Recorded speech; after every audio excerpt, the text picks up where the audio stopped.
చదువుదామా? మత్తయి సువార్త 5వ అధ్యాయము. ధర్మశాస్త్రమునైనను ప్రవక్తల వచనములనైనను కొట్టివేయ వచ్చినని తలంచవద్దు. అంటే ధర్మశాస్త్రాన్ని ప్రవక్తల వచనాలని నెరవేర్చుటకే కానీ కొట్టివేయుటకు నేను రాలేదు అంటున్నాడు. అంటే Jesus Christ came to fulfil the old testament, the law of Moses and profits. పాత నిబంధన అంతా కూడా ఆయన నెరవేర్చడానికి ఈ లోకంలోనికి ఆయన వచ్చాడు. ఆమెన్. అందుకనే లూకా సువార్త 24వ అధ్యాయంలో ఆయన అదే చెప్తాడు.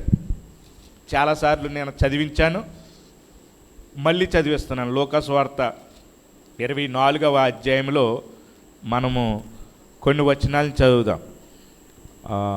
26వ వచనం నుండి లేకపోతే 25వ వచనం నుండి చదవండి.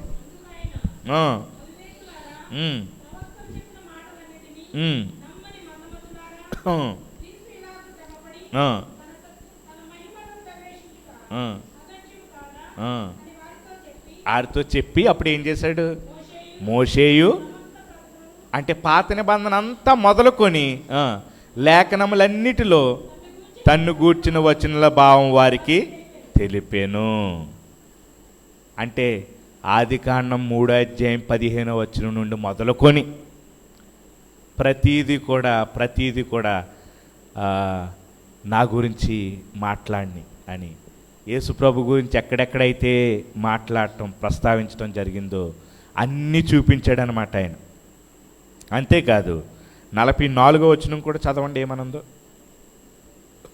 అంతటా ఆయన మోషే ధర్మశాస్త్రంలోను ప్రవక్తల గ్రంథములోను కీర్తనల్లోను నన్ను గూర్చి వ్రాయబడినవన్నీ నెరవేరవలనని నేను మీ వద్ద ఉండినప్పుడు. కాబట్టి పాత నిబంధనని ప్రవచనాలను నెరవేర్చడానికి యేసు ప్రభు ఈ భూమి మీద జన్మించాడు. అంతేగాని his birth, his coming was not accidental. ఏదో అనుకోకుండా ఆయన ఈ లోకంలోనికి వచ్చేయలేదు. ఆయన ప్రవచన పుత్రుడైన ప్రవచనాలు నెరవేర్చడానికి వచ్చాడు. అసలు ఆయన ఫస్ట్ ఎందుకు రావాల్సి వచ్చిందో మోషే చెప్తున్నాడు. మనిషి పాపం చేశాడు. ఆదాము అవ్వల పాపం చేసినప్పుడు దానికి ఆ శాపానికి పాపానికి విరుగుడిగా యేసు ప్రభువాన్ని ఈ లోకంలోనికి స్త్రీ సంతానంగా పంపిస్తానని ఆది కాండంలోనే 3వ అధ్యాయం 15వ వచనంలో చెప్పాడు. దాన్ని ఏమంటారంటే మొట్టమొదటి సువార్త వచనం అంటారు. దాన్ని ఏమంటారండి? మొట్టమొదటి సువార్త వచనం ఏంటి అని అంటే మీరేం చెప్తారు? ఆది కాండం 3:15. దాన్ని గ్రీకులో ప్రోటో ఇవాంగిలియోన్ అంటారు. ప్రోటో ఇవాంగిలియోన్ అంటే ప్రోటో అంటే ఫస్ట్, ఇవాంగిలియోన్ అంటే సువార్తకు సంబంధించిన వచనం. కాబట్టి చదువుతారా వచనం? మరియు నీకును స్త్రీకిని నీ సంతానమునకును ఆమె సంతానమునకును వైరము కలగజేసేదను. అది నిన్ను తల మీద కొట్టును, నీవు దానిని మడిది మీద కొట్టుదు అని చెప్పాను. చూసారా, ఇక్కడే ఆల్రెడీ దేవుడు వాగ్దానం చేసేసాడు యేసు ప్రభువుని గురించి. అపవాదితోటి చెప్తా ఉన్నాడు ఏంటంటే, మరియు నీకును స్త్రీ సంతానానికి ఏం కలగజేస్తున్నాడంట? వైరము కలగజేస్తున్నాడు. అప్పటి నుండి స్త్రీ సంతానానికి అలాగనే అపవాది సంతానానికి దుష్ట సంతానానికి వైరం కలుగుతానే ఉంది. ఆ వైరం గురించి నేను మరొకసారి మీకు చెప్తాను. బైబిల్ అంతా ఏంటంటే fight between the seed of women and the seed of serpent. Seed of women and the seed of serpent. Bible అంతా ఏంటంటే మనకి స్త్రీ సంతానాన్ని నాశనం చేయాలని అపవాది సంతానం చూడటం అన్నమాట. కాబట్టి అయినా కానీ అక్కడ ఏం జరుగుతుందంటే స్త్రీ సంతానం ఏం చేస్తుంది, అపవాది సంతానం ఏం చేస్తుందని ఉందండి అక్కడ. వచ్చిన మళ్ళీ చదవండి.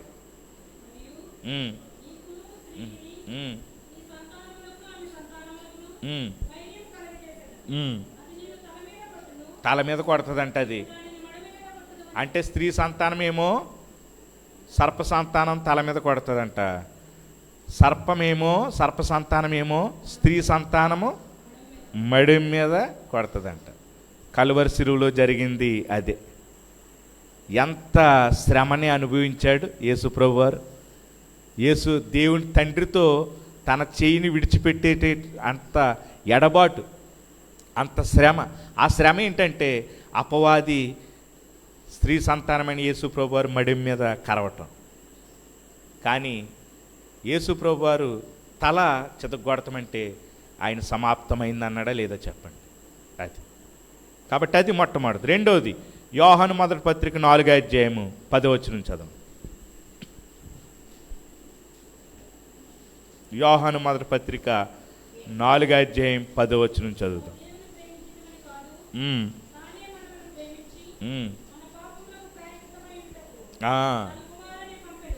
చూసారండి, మన పాపములకు ప్రాయచిత్తమై ఉండటానికి తన కుమారుణ్ణి పంపాడు. ఆ ప్రాయచిత్తం ఎలా చేశాడంటే ఇందాకే చదివాం మనం ఆ వచనం. సిలువ మీద చేశాడు. చేయటం ద్వారా మనకు ప్రాయచిత్తం కలిగింది. యేసు ప్రభువారు మనకు ప్రాయచిత్తం చేయటానికి ఈ లోకానికి వచ్చాడు. అదే గ్రంథంలో 2వ అధ్యాయం 2వ వచనంలో కూడా మనం ఆ వచనాన్ని చూస్తాం.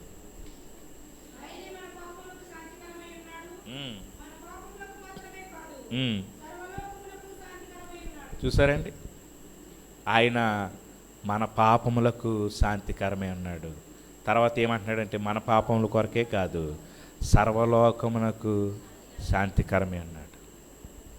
ఎలా శాంతికరమై ఉన్నాడు అని మనం చూస్తే, అసలు ఆ కలవరి శిలువలో చనిపోవాల్సింది ఎవరో తెలుసా అండి?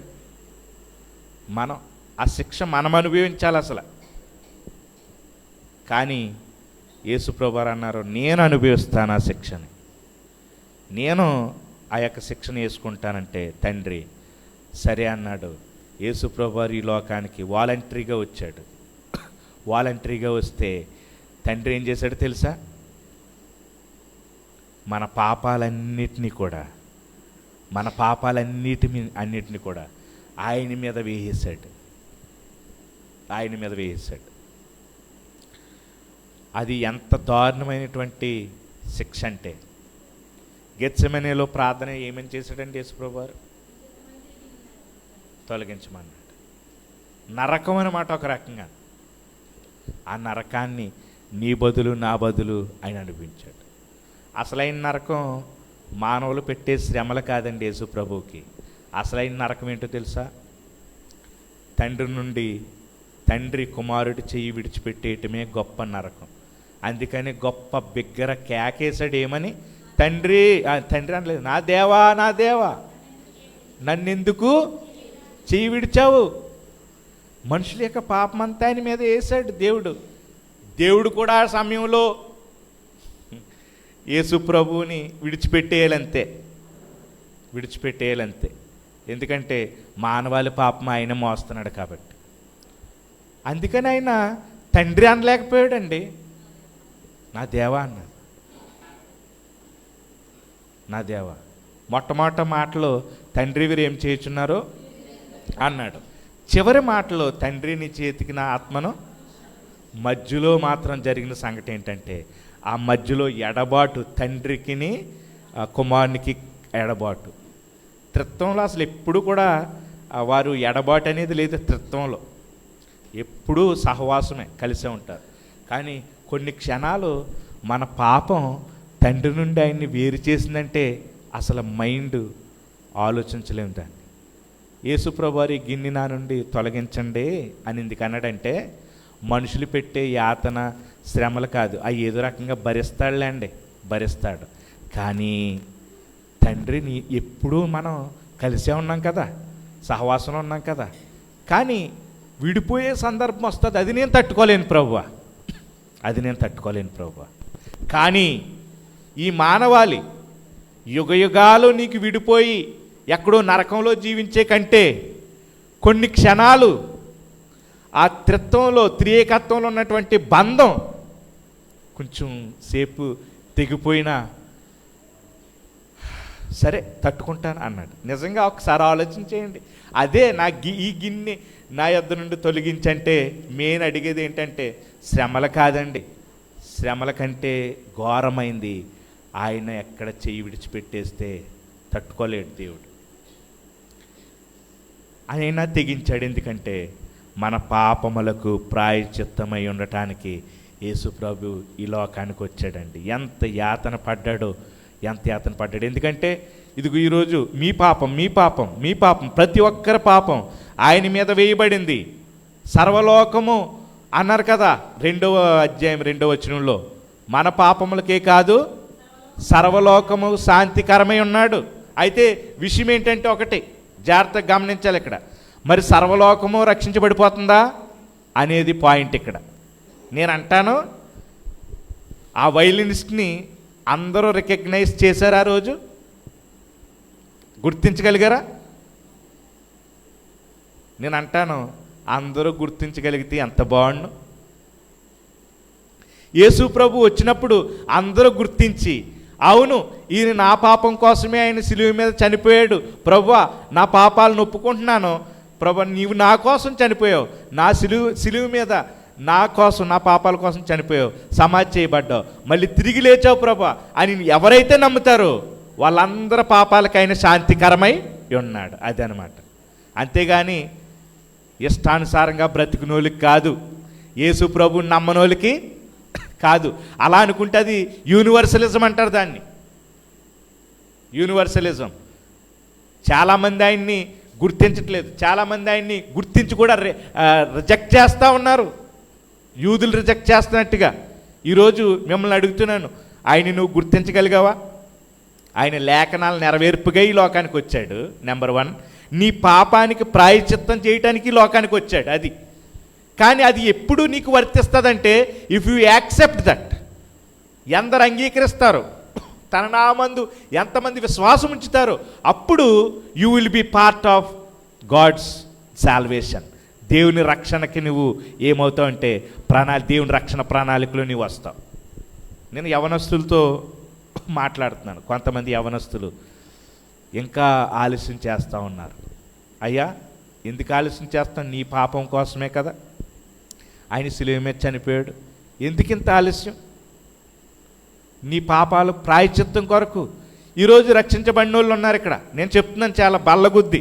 ఏంటో తెలుసా? రక్షించబడిన వాళ్ళు మళ్ళీ వాళ్ళ పాపం కోసం చనిపోవాల్సిన అవసరం లేదు, వాళ్ళ పాపం కోసం మళ్ళీ శిక్ష అనుభవించవలసిన పని వాళ్ళలో లేదు. తెలుసా మీకు? నేను ఆల్రెడీ పదే ఈ మాట చెప్తాను, మళ్ళీ చెప్తాను, ఎందుకంటే మీకు అర్థమయ్యే కొరకు. దేవుడు ఎక్కడో ఒక చోట మన పాపాలకి శిక్ష విధిస్తాడు.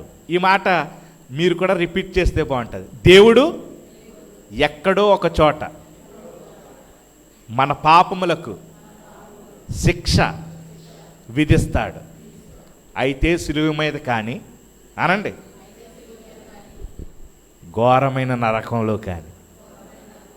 Very good. ఎందుకు చెప్పించానంటే అయితే సిలువ మీద కానీ నేను యేసు ప్రభువుని నమ్మినప్పుడు నేను మళ్ళీ ఆ యొక్క పాపాలకు శిక్ష అనుభవించలేదు. ఎందుకంటే ఎవరు అనుభవించేశారు?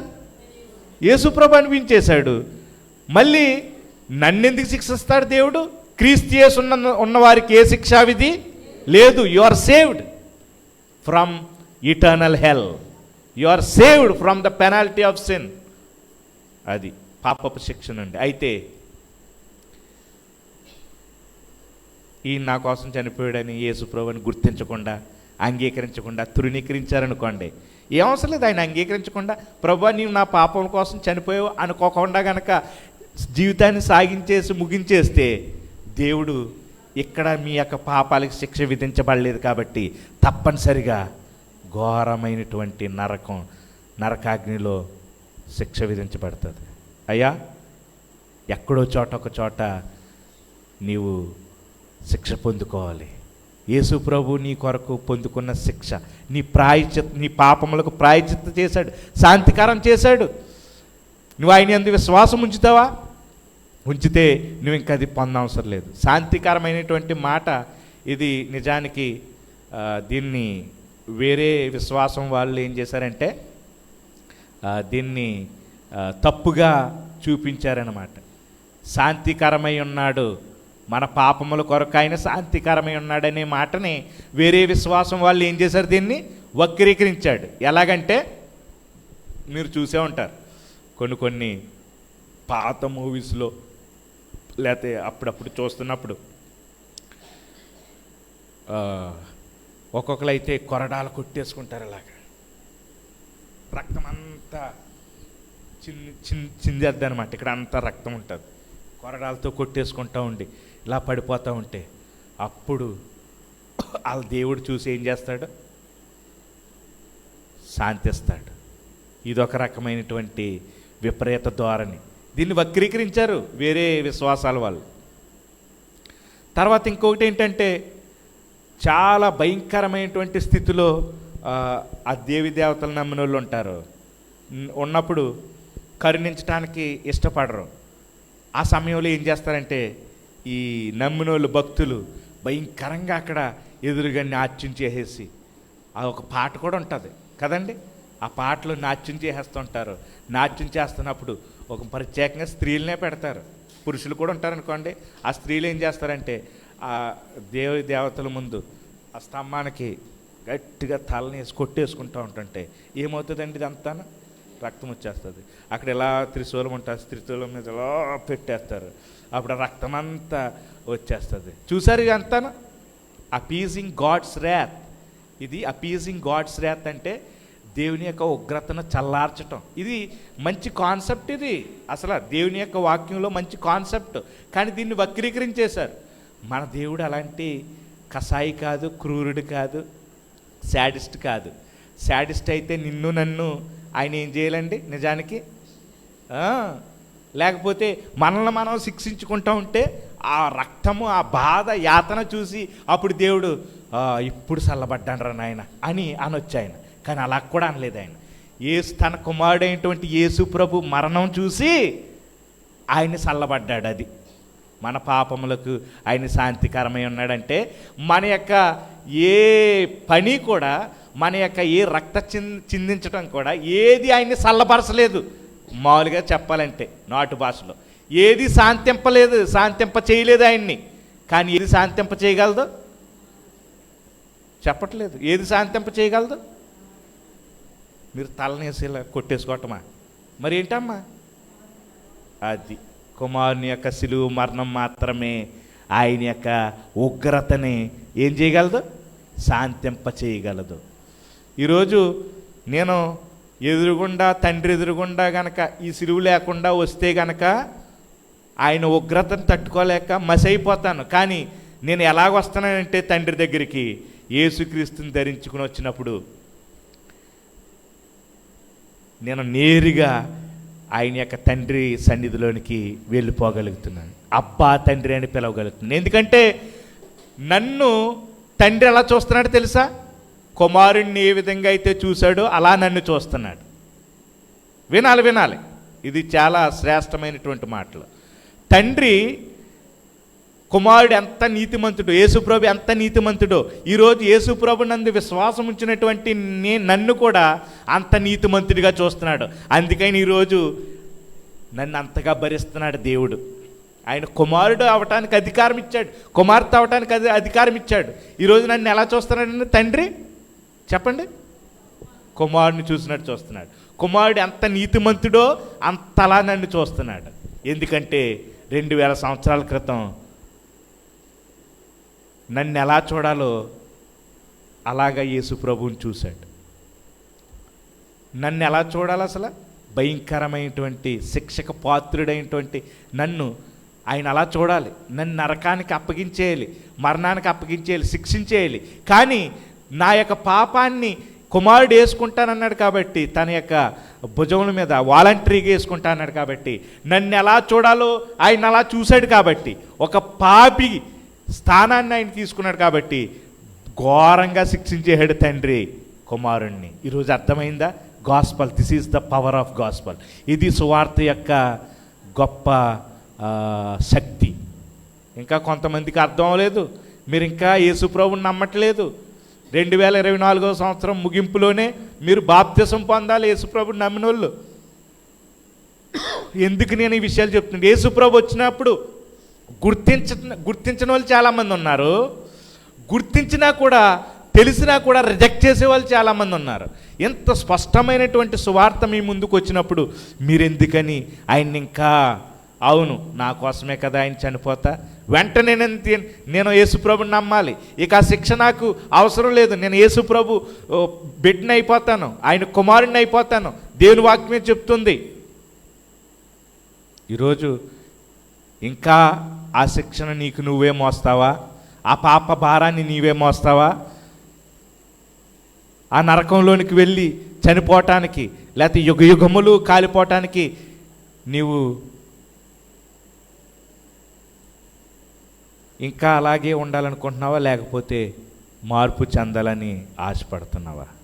మార్పు చెందాలని. మొట్టమొదటిగా చూసాం, ప్రవచనాలు నెరవేర్చడానికి యేసుప్రభు వారు ఈ లోకంలో జన్మించాడని.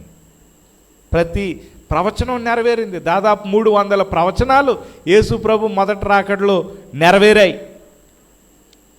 మన పాపాలకు ప్రాయశ్చిత్తంగా ఉండటానికి ఆయన మన స్థానంలో చనిపోయాడు ఆయన. తర్వాత మూడవది చూద్దాం, రోమాపత్రిక 5వ అధ్యాయం 10వ వచనంలో ఏమనుందండి? త్వరగా చదవండి. రోమాపత్రిక 5వ అధ్యాయము 10వ వచనంలో ఉన్న మాటను చదవండి. ఏలయనగా మనము శత్రువులమై ఉండగా ఆయన కుమారుని మరణము ద్వారా మనము దేవునితో అది సమాధానం పరచబడ్డాం దేవునితో.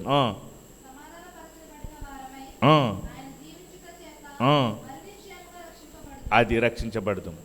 చూసారా వాక్యం ఎంత గొప్పదో ఇక్కడ. నిజానికి మనం ఎవరమంటే శత్రువులు.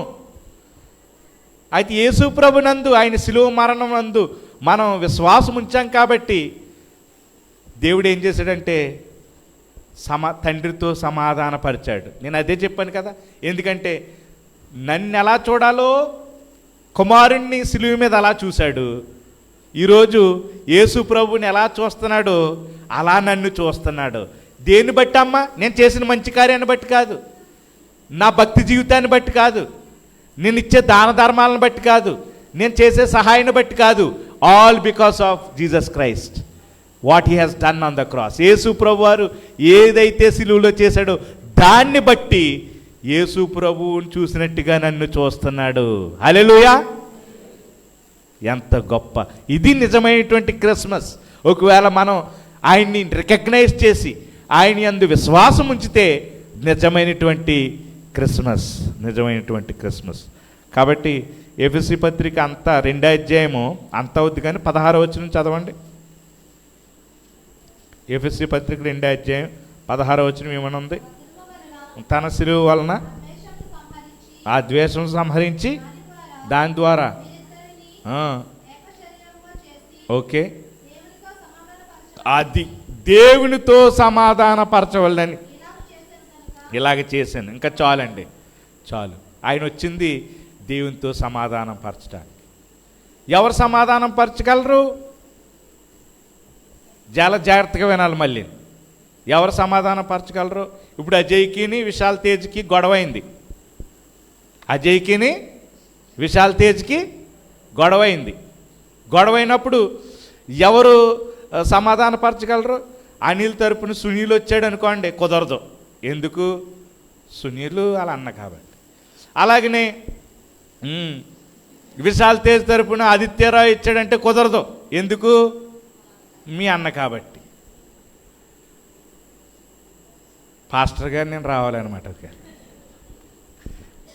లేకపోతే మీ ఇద్దరికే తెలిసిన వాళ్ళు, మీ ఇద్దరికీ సమానంగా ఉండేటువంటి వాళ్ళు అనమాట, సమానంగా చూసేటువంటి వాళ్ళు రావాలన్నమాట. ఈ లిస్ట్రేషన్ ఎందుకు చెప్తున్నా అంటే అసలైంది ఉంది ఇంకోటి, దాని గురించి చెప్తున్నాను నేను. ఇటు ఈయన పక్షపాతంగా ఉండకూడదు, నేను ఈయనకి పక్షపాతంగా ఉండకూడదు, ఇద్దరికి సమానంగా. ఇప్పుడు యేసుప్రభు అసలు ఎందుకు శరీరాన్ని దేవుడు ఎందుకు శరీరాన్ని ధరించుకుని వచ్చాడంటే సమాధానపరచడమే. ఎలాగంటే ఒకవైపు యేసుప్రభు వారు పరిశుద్ధుడైనటువంటి దేవుని చేయి పట్టుకోగలడు, దేవుడు కాబట్టి, మానవుడు కాబట్టి పాపి అయిన మానవుని చేయి పట్టుకోగలడు. ఇక వేరే వ్యక్తి ఎవడో చేయలేడు, అలాగా వేరే వ్యక్తి ఎవడో చేయలేడు. అందుకని ఆయన అవతారం అనొద్దు, అవతారం కాదు, ఆయన శరీరధారిగా ఆయన వచ్చాడు. పట్టుకుని ఏం చేయగలడంటే ఇద్దరిని ఐక్యపరచవచ్చు. సమాప్తమైనది అని 2 చేతులు విరిచి ఆయన సమాప్తమైనది అన్నాడంటే అక్కడ జరిగింది ఏంటంటే పరిశుద్ధుడైనటువంటి దేవుని చేతిని పాపి అయినటువంటి మనిషి చేతిని కలిపి జోడించాడంతే. తండ్రి ఇప్పుడు వీళ్ళని ఎలా చూడగలుగుతావు తెలుసా? నా ఇందు విశ్వాసం ఉంచారు కదా, నా మరణము, నా యొక్క పునరుద్ధానమందు నన్ను చూసినట్టే నువ్వు వీళ్ళని చూడాలంటే ఎస్, నిన్ను చూసినట్టే చూస్తాను. ఎందుకంటే వాళ్ళ కోసం నువ్వు చనిపోయావు కదా, అందుకు. ఇక్కడ ఒకసారి ఎవరైతే యేసు ప్రభుని నమ్మారో వాళ్ళు గట్టిగా స్తోత్రం చెల్లించండి. యేసు ప్రభుని నమ్మని వారి కోసం ముందుగానే స్తోత్రం చెల్లించండి. స్తోత్రం. ఎందుకంటున్నా తెలుసా? ఉన్నపాటిని వాళ్ళు కూడా నమ్మేయాలి. ఇంత గాస్పల్ని, ఇంత శుభవార్తని మీరు ఇంకా నమ్మకోకుండా ఉన్నారా? ఇక్కడ ఎవరైతే ఇంకా బాప్తిసం పొందలేదో వారి కోసం మేము దేవునికి స్తోత్రం చెల్లించేసాం. ఎందుకో తెలుసా? మీరు కూడా నమ్మేస్తారు. 2024 సంవత్సరంలో మీరు డిసిషన్ తీసుకోవాలి తప్పనిసరిగా. ఇలాంటి సువార్తను మీరు వదిలేస్తారు. దేవునికి శత్రువులుగానే జీవిస్తూ ఉంటారా? చర్చ్కి వచ్చి ఇక్కడ అందరితోనూ కలిసి ఉండి మీరు మాత్రం దేవునికి శత్రువులుగానే ఉంటారా? ఎందుకంటే వాక్యం చెప్తుంది, యేసు ప్రభునందు విశ్వాసం ఉంచకుండా, విశ్వాసం ఉంచిన వాళ్ళు బాప్తిసం పొంది దేవుని బిడ్డలు అవుతారు. అలాగ ఉండకోకుండా కనుకుంటే మీరు నశించిపోయిన జాబితాలోనే ఉంటారు. మీరు ఆలోచన చేయండి. తండ్రితో సమాధానం ఇవ్వటానికి మనకు వచ్చాడు. ఇంకా తర్వాత కూడా చెప్తాను త్వరగా. తండ్రిని మనకు చూపించటానికి ఆయన జన్మించాడండి. తండ్రి ఎవరో మనకు తెలియదు, కానీ ఆయన తండ్రిని చూపించడానికి వచ్చాడు. మీరు ఒక ఆయన అడిగాడు, పాత నిబంధనలో మోషే, నిన్ను చూడాలని ఆశ ఉందంటే చూస్తే చచ్చిపోతారని అయినా కానీ వెనక భాగం తట్టు అలా చూపించాడు, నీడ లాంటిది. అయినా కానీ తట్టుకోలేకపోయాడు మోషే. కొత్త నిబంధనకు వచ్చేసరికి ఫిలిప్ అడిగాడు, 14 అధ్యాయం 9, 10 వచనాల్లో. యోహాను సువార్త 14 అధ్యాయం 9, 10 వచనాల్లో, మాకు తండ్రిని చూపిస్తావా? యేసు ఫిలిప్పు, నేను ఎంతకాలం మీ వద్ద ఉన్నాను, నీవు నన్ను ఎరగవా? నన్ను చూచిన వాడు తండ్రిని చూచున్నాడు. కథం అయిపోయింది. నన్ను చూచిన వాడు తండ్రిని చూచాడు. నేను మాట్లాడతాను చూసావా? నువ్వు తండ్రి మాట్లాడుతున్నట్టు చూస్తున్నట్టే. నా పవిత్ర జీవితాన్ని చూసావా? తండ్రి పవిత్రతను నువ్వు చూసినట్టే. నా చేతలను చూసావా? నేను తండ్రి చేసే పనులే నేను చేస్తున్నాను. ప్రతిదీ కూడా తండ్రి తండ్రి తండ్రి తండ్రిని నేను చూపించడానికి వచ్చాను. యోహాను సువార్తలో అదే ఉంటుంది. యోహాను సువార్తలో 1వ అధ్యాయంలో, యోహాను సువార్త 1వ అధ్యాయంలో 18వ వచనంలో ఏమని ఉందండి? ఎవడును ఎప్పుడైనాను దేవుని చూడలేదు. నమ్ముతారా మీరు? ఎవడో కూడా ఎప్పుడూ కూడా దేవుని చూడలేదు. కానీ తండ్రి రొమ్మునున్న అద్వితీయ కుమారుడే ఆయనను బయలుపరచెను. ఎవరైనా ఒకవేళ ఈవెన్ యేసుప్రభు వారు శరీరధారిగా రాకముందు కూడా నేను దేవుణ్ణి చూశాను అన్నట్టుగా అంటే కనుక అది ఎవరంటే పాత నిబంధనలో యేసుప్రభు వారి యొక్క ప్రత్యక్షత అని తెలుసుకోవాలి. పాత నిబంధనలో యేసుప్రభు వారి యొక్క ప్రత్యక్షత, ఆయన శరీరధారిగా రాకముందు కనపడ్డాడు అనమాట. మోషేకైతే ఆ మండుచున్న అగ్ని పొదలో అది యేసుప్రభువే. అలాగనే హాగారికి చూచుచున్న దేవుడు నీవు అన్నది. అలాగనే అబ్రహాం దగ్గరికి వచ్చినటువంటి వాడు శరీరధారిగా రాకముందు యేసుప్రభు అనమాట. ఇంకా సంసోను తండ్రి అయినటువంటి వాళ్ళకి మనోహ భార్య, వాళ్ళిద్దరికీ కూడా కనిపించినటువంటి ఏంజల్ ఆఫ్ ద లార్డ్ అని ఉంటుంది. యెహోవా దూత. ప్రత్యక్షతలు ఎవరంటే యేసుప్రభు వారే. యెహోవా దూత అంటే దూత కాదు, మామూలు దూత కాదు.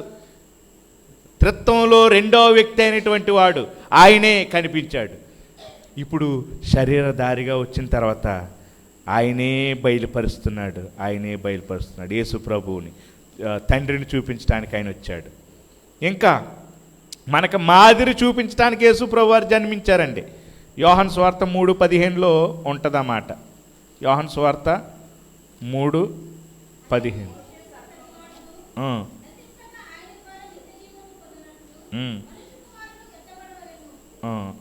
కానీ మొదటి యోహాను చూద్దామండి. తర్వాత మరొకరు మొదటి పేతురు 2:21 చదవండి. మరొకరు, క్రీస్తు కూడా మీ కొరకు బాధపడి అది తన అడుగు జాడల యందు నడుచుకున్నట్లు మీకు మాదిరించిపోయింది. పేతురు చదివారు కదమ్మా, వెరీ గుడ్. చాలు, ఆ వచనం చాలు. యేసు ప్రభువారు ఎందుకని ఈ లోకానికి వచ్చారంటే మనం ఎలా జీవించాలో మనకి చక్కగా చూపించినోడు ఎవరో చెప్పండి? యేసు ప్రభువారు. మీకు కష్టం వచ్చినప్పుడు ఎలా జీవించాలి, మీకు ఏదైనా గొడవ వచ్చినప్పుడు ఎలా మాట్లాడాలి, అన్యాయం ఎదుర్కొంటున్నప్పుడు ఎలా న్యాయంగా బ్రతకాలి, ప్రతిదీ కూడా ఎలా ప్రవర్తించాలి, ప్రతిదీ కూడా మనకి చూపించడానికి, మాదిరిగా ఉండటానికి యేసు ప్రభువారు వచ్చారు. ఇంకా నేను ఒక మాట నేను చెప్పాలి. అపవాది క్రియలు లయపరచుటకే ఆయన జన్మించాడు. అంతా చదవద్దు. మొదటి యోహాను 3:8 చివరి భాగం మట్టుకు చదవండి. యోహాను సువార్త 3:8 ఏమనుంది? చివరి భాగం చదవండి. చివరి భాగం, అపవాది క్రియలను లయపరచుటకే దేవుని కుమారుడు ప్రత్యక్షమాయన. నేను ఎక్కువ సమయం మాట్లాడను. అపవాది క్రియలు లయపరచుటకే అన్నప్పుడు మళ్ళీ వెనక్కి వెళ్ళిపోవాలి. ఎక్కడికి వెళ్ళిపోవాలండి చెప్తారు ఎవరైనా? నా వర్తమానం విన్నవాళ్ళు చెప్తారు వెనక్కి వెళ్ళిపోవాలి మళ్ళీ అన్నప్పుడు. ఎక్కడికి వెళ్ళిపోవాలి?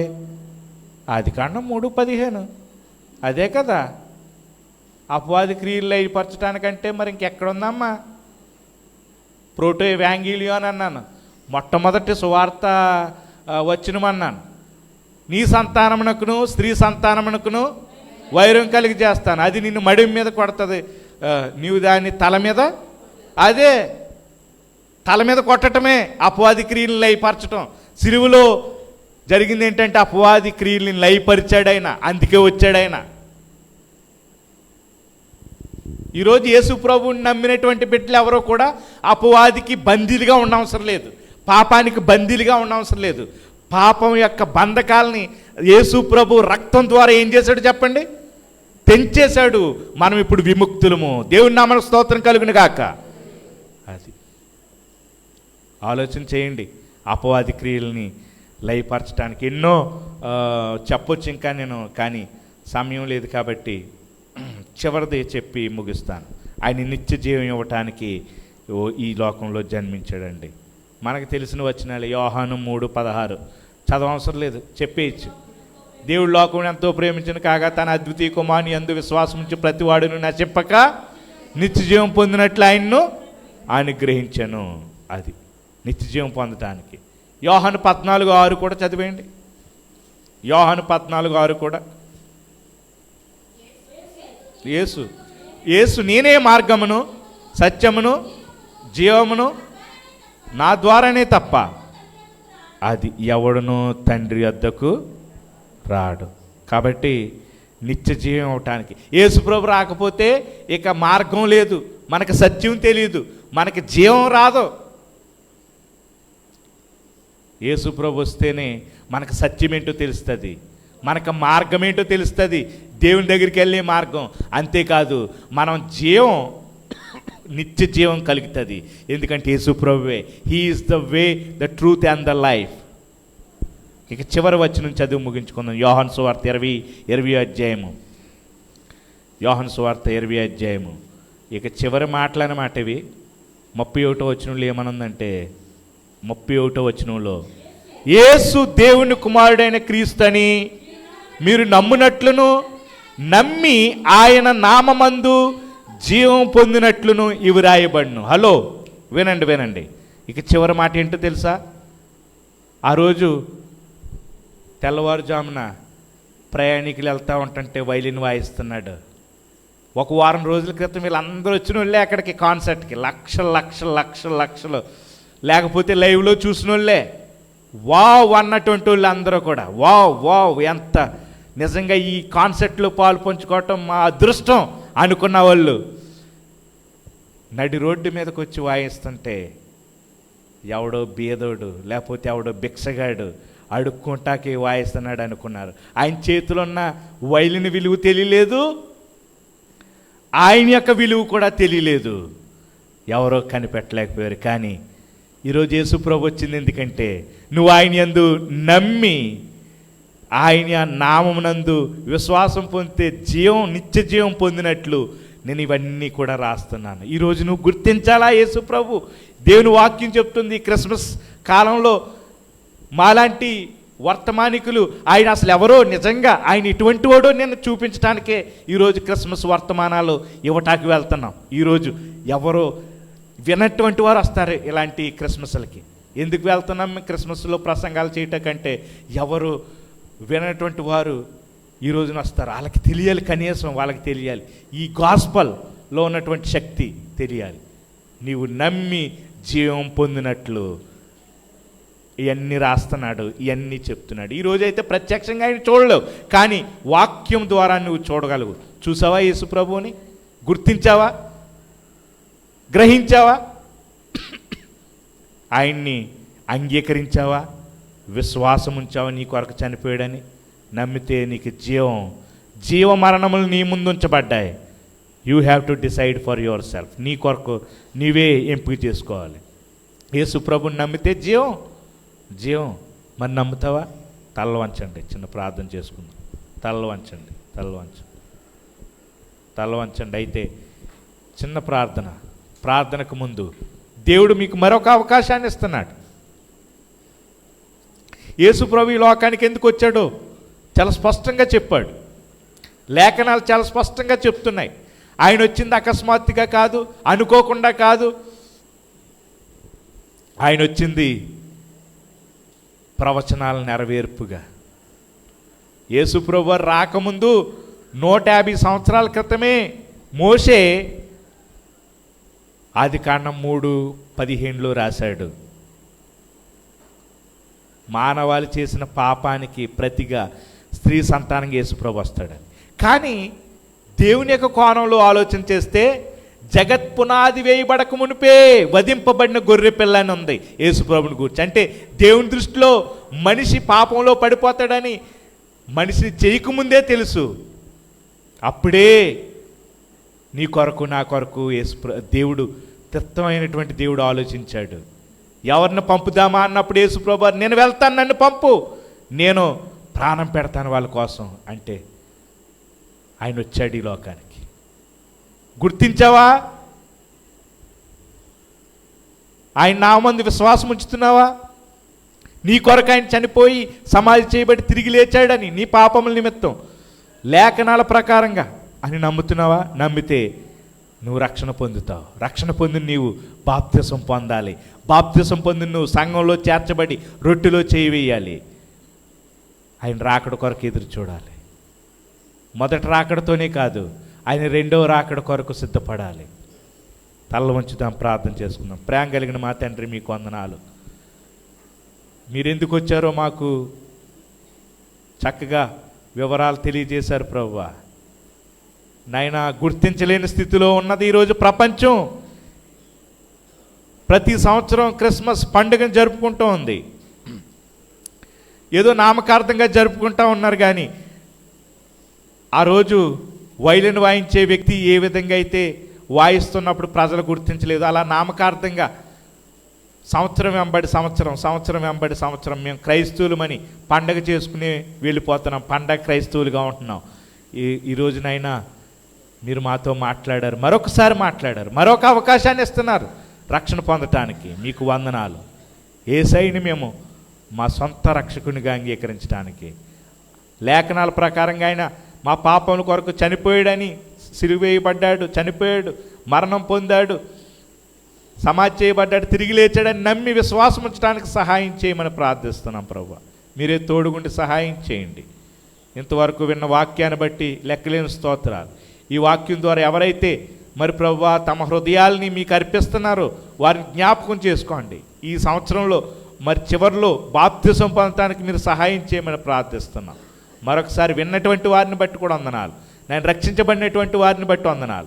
వారిని కూడా మరి ప్రభువా మా గొప్ప నిరీక్షణ ఉంచారు మీరని సంతోషిస్తూ నాయన ఈ క్రిస్మస్ దినాల్లో ఆనందంగా జీవించడానికి సహాయం చేయమని, అనేక మందికి సువార్తను ప్రకటించడానికి, అనేక మందితో నోరు తెరిచి మాటలు పంచుకోవడానికి సహాయం చేయమని మా ప్రభువును రక్షకుడైన యేసు నామములో ప్రార్థిస్తూ వేడుకుంటున్నాం మా పరమ తండ్రి. ఆమేన్.